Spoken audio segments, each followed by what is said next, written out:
మీ ఏం IT AI job అయితే join next it challenge. Job తెచ్చుకోండి, 5 లక్షలు తీసుకోండి.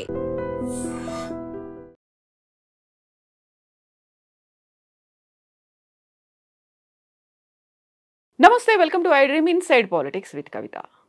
కేసీఆర్ కూతురు కవిత, ఎంపీ కవిత, ఎమ్మెల్సీ కవిత, తెలంగాణ జాగృతి కవిత, ఇవన్నీ కవిత 2.10లో కనిపించింది. ధిక్కార స్వరం వినిపించి తిరుగుబాటు బావుట ఎగరవేసి బీఆర్ఎస్ పార్టీ నుంచి బయటికి వచ్చిన తర్వాత కవిత 2.0 ఎలా ఉండబోతోంది?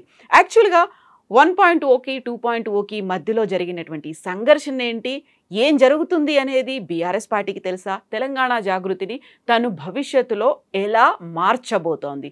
మనతో పాటుగా ఉన్నారు సీనియర్ జర్నలిస్ట్ సాయిశేఖర్ గారు. సాయిశేఖర్ గారు నమస్తే. నమస్తే అండి. సో కవిత అనగానే ఫస్ట్ మనకు తెలంగాణ ఉద్యమము, ఆ తర్వాత బతుకమ్మ కావచ్చు, తను తెలంగాణ జాగృతి, ఇవన్నీ గుర్తొస్తాయి. బట్ ఈ మధ్య కాలంలో ఆల్మోస్ట్ 8-9 months నుంచి తను వ్యవహరిస్తున్న తీరు కావచ్చు, ఎంత సమస్యల మీద నేను పోరాటాలు చేస్తున్నాను, ప్రజా సమస్యల కోసం నేను రౌండ్ టేబుల్ నిర్వహిస్తున్నాను అని చెప్పినప్పటికి కూడా ఇండైరెక్ట్గా అది బీఆర్ఎస్ లైన్ కాదే, తనకంటూ సొంతంగా లైన్ ఉందా అనేటువంటి ఒక భావన అందరిలో కలిగింది. బట్ అదంతా క్రిస్టల్ క్లియర్గా మన ముందు ఒక పిక్చర్ అనేది కనిపించింది. What do you see and what do you think? ఏం జరుగుతుంది అసలు? ప్రస్తుతానికి కవిత గారు తీసుకున్న స్టాండ్ వల్ల, వారు మొన్న నిర్వహించినటువంటి ప్రెస్ కాన్ఫరెన్స్ వల్ల బీఆర్ఎస్కి నష్టమే. దానికి on a scale of 1 to 10 ఎంత, 2 ది లాస్ ఈజ్ అట్ 2, 5, 7 అనేది కాలం నిర్ణయించాల్సిన అంశం. ఎందుకంటే కేసీఆర్ ఒక రకంగా రాజకీయాల్లో చాలామంది రాజకీయ నాయకుల కంటే కేసీఆర్ చాలా అదృష్టవంతుడు, చాలా అదృష్టవంతుడు.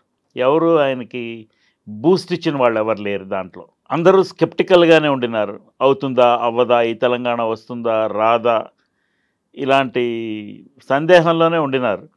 ఈ సందేహం వారికి కూడా ఉండింది. చాలామంది మర్చిపోతారు. కానీ 2013లో మహబూబ్ నగర్లో ఒక పబ్లిక్ మీటింగ్లో మాట్లాడుతూ మనం 2019 ఎలక్షన్స్లో కూడా తెలంగాణ ఉద్యమాన్ని, ప్రత్యేక తెలంగాణ కోసం పోరాడాల్సిన అవసరం ఉంటుంది, దానికి సన్నద్ధులు అవ్వండి, it's a long drawn battle అన్నట్టుగా చెప్పారు ఆయన. అంటే అప్పటికి కూడా రాదు అనేటువంటి సందేహం రాదు అనే భావం కంటే సందేహం వస్తుందా రాదా అనే సందేహం. బట్ జూలైలో అనౌన్స్మెంట్ వచ్చేసింది, తెలంగాణ సెపరేట్ చేస్తున్నామని. అక్కడి నుంచి దాని కోర్స్ దిశ మారిపోయింది. అయితే 2006లో కవిత గారు కేసీఆర్ గారితో జాయిన్ అయ్యారు ఈ ఉద్యమంలో. పార్టీ 2001లో పెట్టారు. కవిత గారు మాట్లాడుతూ హరీష్ గారు ఏం ఉద్యమం మొదటి రోజు నుంచి లేరు అని హరీష్ రావు గారి మీద ఆవిడ నిప్పులు చెరిగింది. 10 నెలల తర్వాత వచ్చారు అని. కానీ తర్వాత సోషల్ మీడియాలో చాలామంది హరీష్ ఏమేం పనులు చేశారు, జలదృశ్యంలో జెండాకి దిమ్మ కట్టించడం కాడి నుంచి, అంటే ఆ దశ నుంచి ఉన్నట్లుగానే చెప్తున్నారు. అండ్ హరీష్ రావు గారు నాతో వ్యక్తిగతంగా చెప్పడం కూడా, చంద్రశేఖరరావు గారు డిప్యూటీ స్పీకర్గా ఉన్నప్పుడు, అంతకుముందు ఎమ్మెల్యేగా ఉన్నప్పుడు 19 సంవత్సరాల వయసు నుంచి నేను మామయ్యతోనే ఉన్నాను అని ఆయన హరీష్ రావు గారు నాతో వ్యక్తిగతంగా చెప్పారు 2-3 సందర్భాల్లో. ఇది అయిన తర్వాత నేను ఇంకా మాట్లాడలేదు ఆయనతోని. బట్ ఆయన ఇంతకు ముందర ఉన్న సందర్భాల్లో 19వ సంవత్సరం వయసు నిండిన దగ్గర నుంచి నేను మామయ్యతోనే ఉన్నాను, ఆయనతోనే అడుగులో అడుగు వేసుకుంటూ వెళుతున్నాను అని చెప్పారు.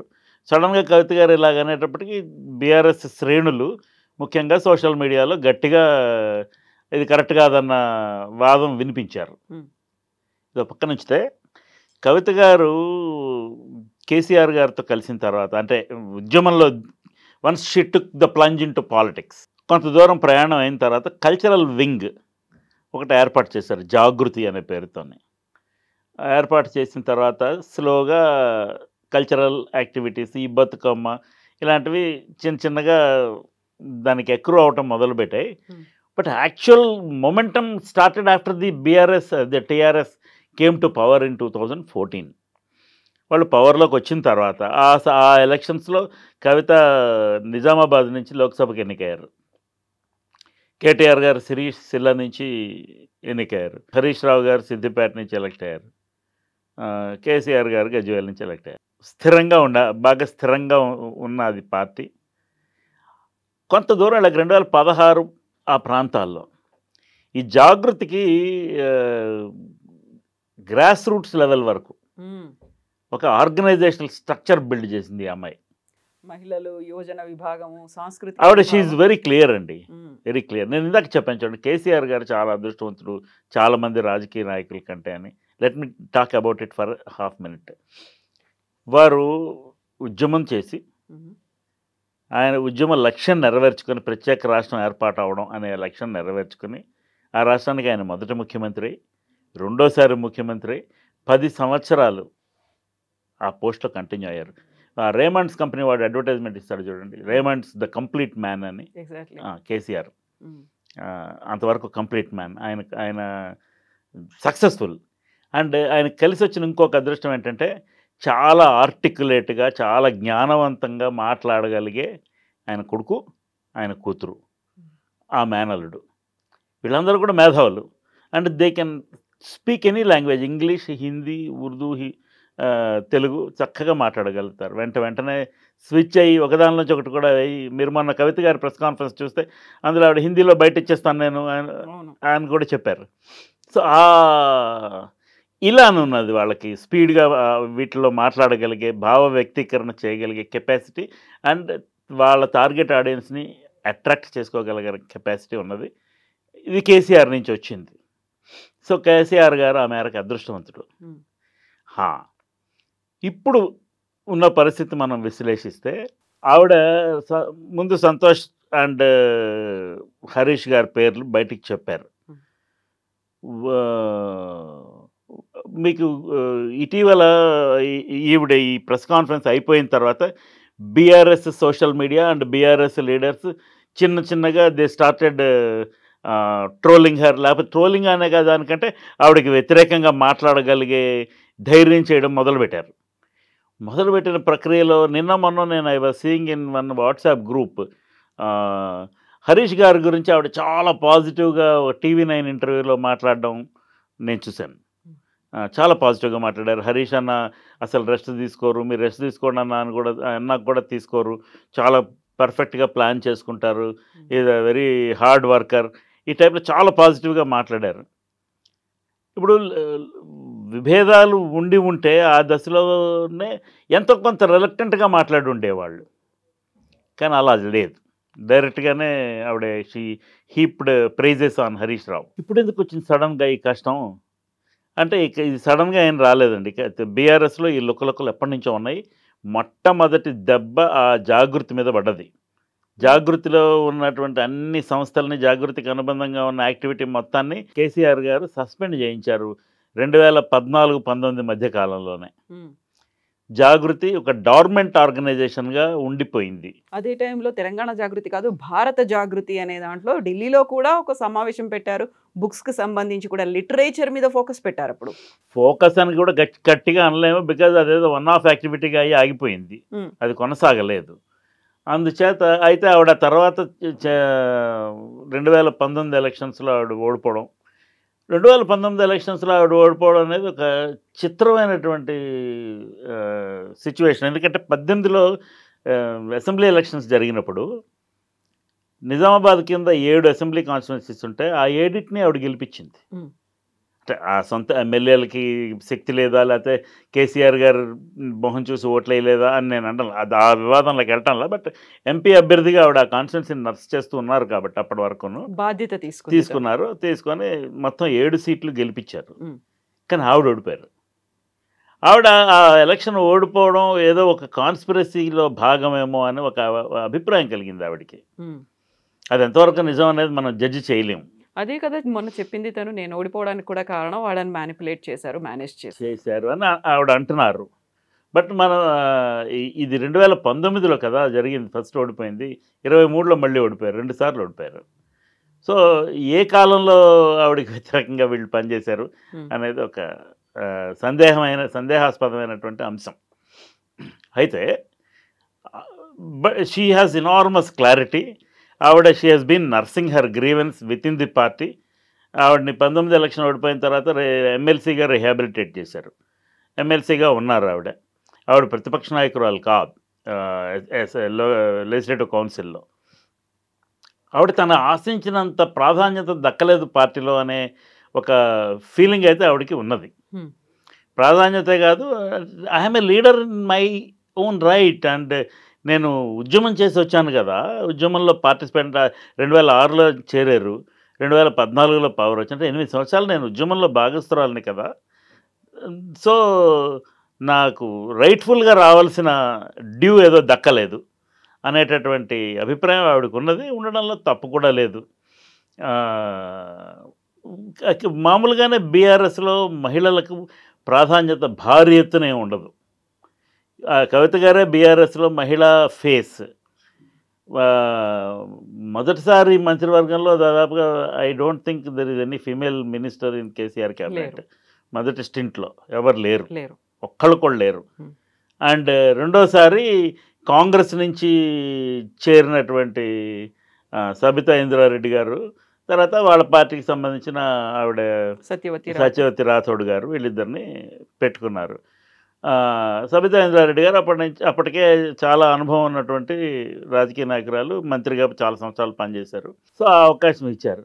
బట్ కవిత విమెన్ రిజర్వేషన్ కోసం కొట్లాడారు. మీకు గుర్తుంది, 33% విమెన్ రిజర్వేషన్ కావాలని జంతర్ మంతర్ దగ్గర ధర్నా చేసి ఇలాంటి చేశారు. ఆల్ పార్టీ మీటింగ్లు పెట్టి ఆవిడ దాని గురించి గట్టిగా మాట్లాడారు. పార్లమెంట్ ఆ బిల్లుని అప్రూవ్ చేయాలని ఒత్తిడి చేసే కార్యక్రమం ఏదో చేశారు. దానివల్ల అయిపోయిందంటే కాకపోవచ్చు, బట్ దెన్ మొత్తానికి she try to espouse that cause. అది ఇక్కడెందుకు చేయలేదు? Why did she not ask her father to have 33% of his cabinet only female ఎమ్మెల్యేస్ని 33% క్యాబినెట్లో ఎందుకు పెట్టుకోవాలని ఎందుకు అడిగి ఉండలేదు, లేక వారు ఎందుకు కన్సిడర్ చేసి ఉండలేదు? ఈ క్వశ్చన్ జనంలోకి ఉన్నది. సో అండ్ ఇలాగ ఆవిడ తర్వాత బీసీస్ గురించి ఒక యాజిటేషన్ చేశారు. మొన్న ఆవిడ లిస్ట్ చదివారు ఏమేమి యాజిటేషన్స్ చేశారు, పబ్లిక్ సంబంధించిన ప్రోగ్రామ్స్ ఏమేం చేశారు, ఇవన్నీ పార్టీ వ్యతిరేక కార్యకలాపాలా అని ప్రశ్నించారు. కంఫర్టబుల్గా అడగడానికి వీలైనన్ని పాయింట్లు ఆవిడ తయారు చేసుకున్నారు. ఆవిడ అది కూడా యాక్టివిటీ నుంచే, అదేదో గాలిలోంచి సృష్టించింది కాదు. ఇప్పటి వరకు బీఆర్ఎస్ నుంచి అధికారికంగా ఏ రకమైనటువంటి రెస్పాన్స్ లేదు కవిత అవుట్బర్స్ మీద. కాకుండా లీడర్లుగా మాట్లాడుతున్నారు. ఒకళ్ళు ఎవరో జగదీష్ రెడ్డి, ఎవరో రాజీవ్ సాగర్, అకేషనల్ ఎవరో యూట్యూబ్ వాళ్ళు మైక్ పెడితే మల్లారెడ్డి గారు, ఇలా కొద్దిమంది మాట్లాడుతున్నారు. పార్టీ తరఫున ఆవిడేమన్నారు, నేను 103 రోజుల కిందట ఇక్కడ పార్టీలో నా మీద కుట్ర జరుగుతుందని నేను బాజాప్తా తెలంగాణ భవన్కి వచ్చి ప్రెస్ కాన్ఫరెన్స్ పెట్టాను. పెడితే అన్న మీరు పార్టీ అధ్యక్షులు కదా రామన్న, మీరు ఎందుకు ఫోన్ చేయలేదు ఇంతవరకు దాని గురించి నాకు అని చెప్పి ఆవిడ డైరెక్ట్గా కేటీఆర్ గారిని, దాంతో స్టార్ట్ అయింది ప్రెస్ కాన్ఫరెన్స్. ఈ ప్రశ్నించడంతో స్టార్ట్ అయింది ప్రెస్ కాన్ఫరెన్స్. అంటే ఆవిడ ఎవరిని టార్గెట్ చేస్తున్నారు? కేటీఆర్ గారినా, హరీష్ గారినా, సంతోష్ గారినా? హరీష్ని సంతోష్ని టార్గెట్ చేస్తున్నారు అనే విషయం అంతకుముందు బయటపడిపోయింది, డైరెక్ట్గానే వచ్చేసింది. వచ్చిన తర్వాత ఇంక ఇప్పుడు కొత్తగా దానిలో మళ్ళీ హరీష్ రావుని, సంతోష్ కుమార్ని అన్నది ఏం లేదు, కొత్తగా రిపీట్ చేశారు. అంత ముందు రోజు చెప్పిన దాన్ని రిపీట్ చేశారు. బట్ కేటీఆర్ గారి మీద మాట్లాడేటప్పుడు రామన్న జాగ్రత్తగా ఉండండి, నాన్న మీరు జాగ్రత్తగా ఉండండి అని కాషన్ ఇస్తూనే నాన్న ఆరోగ్యాన్ని కాపాడాలి అలాంటివన్నీ అంటూ ఆవిడ ఒక 2-3 సటిల్ పాయింట్స్ మీరు గమనించండి. ఒకటి, ఆవిడ ఫ్లోలో చెప్పారో ఉద్దేశపూర్వకంగా చెప్పారో, నాకైతే ఉద్దేశపూర్వకంగానే చెప్పినట్టుగా అనిపించింది. ఏది ఫ్లోలో చెప్పలేదు, ఆవిడ బాగా ప్రిపేర్ అయ్యి వచ్చారు. హరీష్ అన్న మెయిన్ స్ట్రీమ్ మీడియాని మేనేజ్ చేస్తారు, రామన్న సోషల్ మీడియాని మేనేజ్ చేస్తారు, యూట్యూబ్ ఛానల్స్ని మేనేజ్ చేస్తారు అన్నారు. అన్నాక రామారావు గారికి సోషల్ మీడియా మేనేజ్ చేస్తారనే విషయం అట్రిబ్యూట్ చేయకపోయినా YouTube is part of social media. YouTube social మీడియానే. అండ్ ఆల్సో ఈ సోషల్ మీడియాలో కామెంట్లు చేసేవాళ్ళు, మాట్లాడేవాళ్ళు వీళ్ళందరూ నేను ఉద్యమంలోకి వచ్చినప్పుడు లేరు, చిన్నపిల్లలు, కిడ్డోస్ అనే అర్థం వచ్చేటట్టుగా ఆవిడ సోషల్ మీడియాని గట్టిగానే టార్గెట్ చేశారు. ఈ సోషల్ మీడియా ఎవరు నడిపిస్తారు? బీఆర్ఎస్లో ప్రధానంగా భారీ ఎత్తున సోషల్ మీడియా నడిపించే నాయకుడు ఎవరు మనందరికీ తెలుసు. సో ఆవిడ ఆయన్నే టార్గెట్ చేశారు. Fired through the shoulders of Harish and Santosh on her brother. అన్నప్పటికీ కూడా వారే రామారావు గారే డైరెక్ట్ టార్గెట్ అనేది remote target at least for now అనేది నేను అండర్స్టాండ్ చేసుకున్నాను. నా అభిప్రాయం దాదాపుగా కరెక్ట్. నేను తప్పు కూడా కావచ్చు అని నేను అంటాం లేదు. I'm not taking that safe harbour తీసుకోవటం లేదు. సేఫ్ హార్బర్ తీసుకోవటం లేదు. ఆవిడ టార్గెట్ వీరే. ఎందుకంటే కేటీఆర్ గారిని 2018 ఎలక్షన్స్ అయిపోయిన వెంటనే హరీష్ గారిని, కేటీఆర్ గారిని ముఖ్యమంత్రి గారు అంటే అప్పటి ముఖ్యమంత్రి గారు క్యాబినెట్లోకి తీసుకోలేదు. వాళ్ళిద్దరిని బయటపెట్టారు. పెట్టినప్పుడు వెంటనే కేటీఆర్ని పార్టీకి వర్కింగ్ ప్రెసిడెంట్ చేశారు వెంటనే, వారం రోజుల్లోపు. తర్వాత హరీష్ రావుకి ఏమీ ప్రత్యేకమైన పదవి ఏమి ఇవ్వాల, కనీసం అసెంబ్లీలో డిప్యూటీ లీడర్ అలాంటి పోస్టులు ఏమి ఇవ్వలే, అసలు ఏమి ఇవ్వలే. ఆయన మామూలు శాసనసభ్యుడిగా కొనసాగారు దాదాపుగా 2019 సెప్టెంబర్ వరకు. అంటే 2018లో ముఖ్యమంత్రి గారు ఆయన మహమ్మద్ అలీ గారే మంత్రివర్గంలో ఉండేవాళ్ళు. ఓ 2.5 నెలలో 3 నెలల్లో మంత్రివర్గం పెట్టలేదు. తర్వాత పార్లమెంట్ ఎలక్షన్స్లో దాదాపుగా దెబ్బతిన్నారు. వాళ్లకు 2018 అసెంబ్లీ ఎలక్షన్స్లో వచ్చిన మెజారిటీతో మనం లెక్క కడితే వీళ్ళకి ఒక 12 సీట్లు రావాల్సి ఉంటుంది, 9 దగ్గర ఆగిపోయారు. సో అప్పటికే బీఆర్ఎస్ మీద ఒక రకమైనటువంటి అసంతృప్తి మొదలైపోయింది రెండోసారి ఎలక్షన్ అయిపోయిన తర్వాత ప్రజల్లో. ఇది ఒక సమస్య. వీటన్నింటినీ గమనిస్తున్నారు. అండ్ ఆవిడకి తన ఎదుగుదలకు అవకాశం ఇవ్వటం లేదనేటువంటి ఒక బాధ ఉన్నది ఆవిడకి. So she has decided to ఇన్ని రోజులు అది అలాగా ఊరి ఇప్పుడు బయటకు వచ్చింది, బద్దలైంది ఇన్ని రోజుల తర్వాత. అండ్ ఇప్పుడు ఆవిడ what is her next course of action అంటే, ఇప్పుడు ఉదాహరణకి ఆవిడ ఇచ్చిన స్టేట్మెంట్స్కి రియాక్షన్గా కేసీఆర్ గారు ఆవిడని పార్టీలోంచి సస్పెండ్ చేయాలని నిర్ణయం తీసుకున్నారు. ఎవరన్నా ఒత్తిడి చేశారా లేక ఆయనే నిర్ణయం తీసుకున్నారా ఇవన్నీ ఒక పక్కన ఉంచుదాం. ఎందుకంటే కేసీఆర్తో ఆవిడేం సఖ్యతగా లేరు, కలవడానికి ప్రయత్నం చేస్తే ఆయన కలవడం లేదు ఆవిడని. ఆవిడ ఫ్యామిలీ సెంటిమెంట్ కూడా తీసుకొచ్చారు. మా తల్లిని కలవలేకపోవడం అనేది ఒక బాధ అనే విషయం కూడా తీసుకొచ్చారు, తల్లి దూరమైందని. అండ్ ఆవిడ అరెస్ట్ ఒక turning point in that family. మీరు కవిత గారిని అరెస్ట్ చేసిన తర్వాత అంటే her name has been coming, CBI వాళ్ళు వచ్చారు, ప్రశ్నించారు, ఆవిడ ఇంట్లోనే ప్రశ్నించారు, నన్ను మా ఇంట్లోనే ప్రశ్నించండి అని అన్నారు. తర్వాత కొంతకాలం ఆ ఎంక్వైరీ జరిగిన తర్వాత ఎన్ఫోర్స్మెంట్ డైరెక్టరేట్ వాళ్ళు ఆవిడని అరెస్ట్ చేశారు. అరెస్ట్ చేసిన రోజు నాడు రాత్రి కేటీఆర్ గారు వచ్చారు, వాళ్ళతో ఆర్గ్యుమెంట్ చేశారు. ఆర్గ్యుమెంట్స్తో అరెస్ట్ ఆగదు అనుకోండి, వాళ్ళు దానికి ప్రిపేర్ అయ్యి వచ్చారు కాబట్టి. అరెస్ట్ చేసిన తర్వాత ఇప్పుడు ప్రొటెస్ట్ చేయలేదు, భగ్గుమనలేదు తెలంగాణ అనే బాధ ఆవిడకు ఉండొచ్చు. బట్ ఇక్కడ పార్టీ తరఫు నుంచి ఒక ఆలోచన చేస్తే కవిత గారు కాకుండా ఇంకెవరిని ఎన్ఫోర్స్మెంట్ డైరెక్టరేట్ వాళ్ళు కానీ, ఢిల్లీ లిక్కర్ స్కామ్ ఇన్వెస్టిగేట్ చేసే సిబిఐ కానీ ఇక బీఆర్ఎస్లో ఎవరిని పాయింట్అవుట్ చేశారు, ఎవరిని అక్యూజ్డ్గా వేలెత్తి చూపించారు?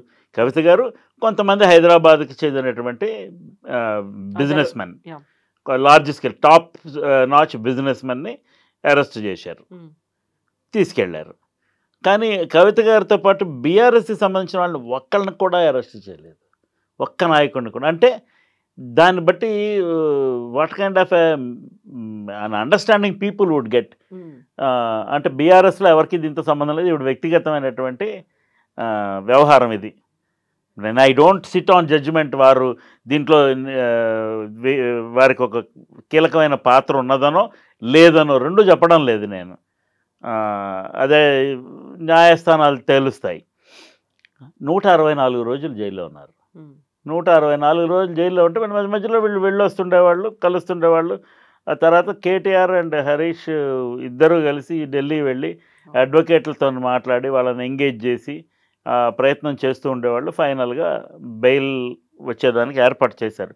కానీ ఎంతవరకు అది న్యాయపరమైన అంశంగానే చూసింది కానీ బీఆర్ఎస్, అది రాజకీయపరమైన అంశంగా బీఆర్ఎస్ చూడలేదు. అక్కడికి కేసీఆర్ గారు 1-2 సార్లు నా బిడ్డ జైల్లో ఉంటే నాకు బాధ ఉండదా అని వారు మాట్లాడారు. కానీ కేసీఆర్ రెస్పాన్స్ ఎలా ఉంటుంది? ఏ రేంజ్లో ఉంటుంది అనేది అది అది ఎక్కడ దట్ వాజ్ మిస్సింగ్. అది కనిపించలేదు. ఎందుకు? వాళ్ళ అండర్స్టాండింగ్ వేరే ఉందేమో. ఇప్పుడు నేను అన్నట్లుగా ఇప్పుడు ఈ వేరే నాయకులు ఎవరిని దానిలో నేమ్ చేయలేదు కదా, అందుకని వారికి ఏమైనా ప్రొటెక్షన్ చేసి దాన్ని యాజిటేషన్గా టర్న్ చేసే పరిస్థితి లేదు. అండ్ ఒకవేళ ఈ కేసులో బీఆర్ఎస్ వాళ్ళని చాలామందిని టార్గెట్ చేసి ఉంటే that would have become a BRS agitation. అట్లా అవ్వలేదు ఒకటి. నెక్స్ట్, కవిత గారికి తెలంగాణ రాష్ట్ర సమితి పేరుని భారత రాష్ట్ర సమితిగా మార్చడం ఇష్టం లేకపోయి ఉండొచ్చు అనేది నాది ఇంకొక అభిప్రాయం. వారు దానికి వ్యతిరేకంగా ఉండొచ్చు. ఎందుకంటే తెలంగాణ అనేది ఇంటి పేరులాగా అయింది టీఆర్ఎస్కి, దాన్ని వీళ్ళు మార్చుకున్నారు. దాంతో ఇప్పుడు ఒకవేళ రేపు మాపు ఎప్పుడైనా పార్టీ పెడితే ఆవిడ ఏం ఫ్యూచర్ కోర్స్ ఆఫ్ యాక్షన్ ఏం ప్రకటించలేదు. ఒక్కవేళ ఆవిడ ఇండిపెండెంట్గా రాజకీయ పార్టీ పెడితే ఆవిడ నేతృత్వంలో ఖచ్చితంగా దాంట్లో తెలంగాణ అనే పేరు మాత్రం ఉంటుందని నా అభిప్రాయం. అదే తెలంగాణ జాగృతియా? జాగృతో లేక మరో పేరు పెడతారో తెలియదు మరి నాకు, నేను ఊహించలేను. రకరకాల స్పెక్యులేషన్స్ వస్తున్నాయి, వివిధ పత్రికల్లోనూ వెబ్సైట్స్లోనూ యూట్యూబ్ ఛానల్స్లోనూ వస్తున్నాయి. బట్ తెలంగాణ అనే పేరు మాత్రం ఆవిడ ఒకవేళ పార్టీ పెడితే పెట్టబోయే పార్టీలో ఈ పేరు ఉంటుంది, అదే దానికి ఇంటి పేరు అవుతుంది, అంతవరకు గ్యారంటీ. నెక్స్ట్, కవిత వలన భారీ ఎత్తున బీఆర్ఎస్కి డ్యామేజ్ అవుతుందా? ఇది అనదర్ ఇంపార్టెంట్ క్వశ్చన్. బీఆర్ఎస్ యాక్చువల్గా దెబ్బ తిని ఉన్న పార్టీ అండి ఇప్పుడు ఆల్రెడీ ఓటమితో. ఇప్పుడు కేసీఆర్ ఎంత పెద్ద నాయకుడు, ఆయన కాంగ్రెస్ పార్టీ దాదాపుగా డెసిమేట్ అయిపోయింది తెలంగాణలో. రెండోసారి 15 మంది అంతమంది ఎలక్ట్ అయితే వాళ్ళలో సగం మందిని ఆయన తన వైపు లాగేసుకున్నారు. ప్రధాన ప్రతిపక్ష నాయకుడు హోదా కోల్పోయారు భట్టి విక్రమార్క గారు, అంతకుముందు ఉండింది. ఈ ఎమ్మెల్యేలు డ్రిఫ్ట్ అయిపోవడంతో కోల్పోయారు. వీళ్ళు ఇవాళ 10 మంది ఎమ్మెల్యేలు తీసుకున్నారు, వాళ్ళని డిస్క్వాలిఫై చేయాలని కొట్లాడతారు. ఇప్పుడు what was meet for you cannot be poison today. So ఆ రోజు నాడు మీరు ఏం చేశారో అదే వీళ్ళు చేశారు. ఇది వేరే ఒక కాన్స్టిట్యూషనల్ ఇష్యూ అనుకోండి, దానిలో everybody will play their tricks. కానీ బీఆర్ఎస్ దెబ్బ తిని ఉన్న పార్టీ 39 సీట్లు గెలిచారు. ఒక బై ఎలక్షన్ జరిగితే, ఒక ఎమ్మెల్యే గారు చనిపోవటం వల్ల రోడ్డు ప్రమాదంలో ఒక బై ఎలక్షన్ జరిగితే ఆ బై ఎలక్షన్లో ఓడిపోయారు. అది సిటీ, ఇప్పటి వరకు సిటీలో ఎంటర్ అవ్వాలి, అట్లాంటిది క్యాంటోన్మెంట్లో ఎంటర్ అయ్యారు.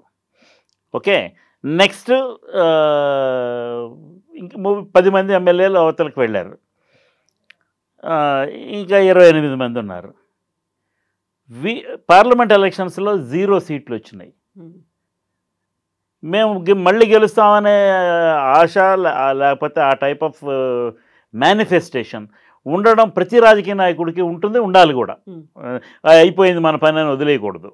కానీ ప్రస్తుతానికే బాగా దెబ్బతిన్న పార్టీ బీఆర్ఎస్. తర్వాత కేసీఆర్ గారు ఎలక్షన్ అయిన దగ్గర నుంచి మొన్న వరంగల్ సభలో తప్ప ఒకటెక్కడో నల్గొండ జిల్లాలో ఒకటి పెట్టారు, అంతే తప్ప అసలు పబ్లిక్లోకి రావడం లేదు. ఆయన పబ్లిక్లోకి రావడం లేదంటే రేవంత్ రెడ్డి గారు దాన్ని తెలివిగా మీ అందరి మీద అలిగాడు ఆయన అని చెప్పి ప్రచారం చేస్తున్నాడు. సో ఆయన, ఎందుకంటే కేసీఆర్ గారు ఒక మాట అన్నారు, కత్తి వేరే వాడి చేతికి ఇచ్చి మీ తరఫున యుద్ధం చేయమంటే నన్ను చేయమంటే నేను ఎలా చేస్తాను అంటే, అధికారం నాకు ఇవ్వలేదు కాబట్టి నేను రాను అన్న సెన్స్ వచ్చింది. అట్లీస్ట్ ఆయన ఉద్దేశం అది అయినా కాకపోయినా ఈ సెన్స్ అయితే జనంలోకి వెళుతోంది. సో ఇది అనదర్ సిచ్యువేషన్. బీఆర్ఎస్ ఆల్రెడీ దెబ్బతినున్నది. ఇప్పుడు ఈవిడ తాలూకా మాటలు, this is exactly called implosion అండి. లోపల నుంచి పేలింది అది, విస్ఫోటనం. బయట నుంచి ఎవడో బాంబు వేయలే, లోపల నుంచి పేలింది. అండ్ ఆవిడ వెంటనే సస్పెన్షన్కి సంబంధించి ఇంకా దాన్ని కొనసాగించకుండా ఆవిడ రాజీనామా చేశారు పార్టీకి. ఆవిడ బీఆర్ఎస్ ద్వారా వచ్చినటువంటి లెజిస్లేటివ్ కౌన్సిల్ మెంబర్షిప్కి కూడా రాజీనామా చేశారు. చేసి బయటికి వెళ్ళిన తర్వాత ఇప్పుడు ఆవిడ కాంగ్రెస్తో కలుస్తారా? కలవకపోవచ్చు, on the face of it కలవకపోవచ్చు. బీజేపీతో కలిసే అవకాశం లేదు. So she might want to set up her own unit and grow on that.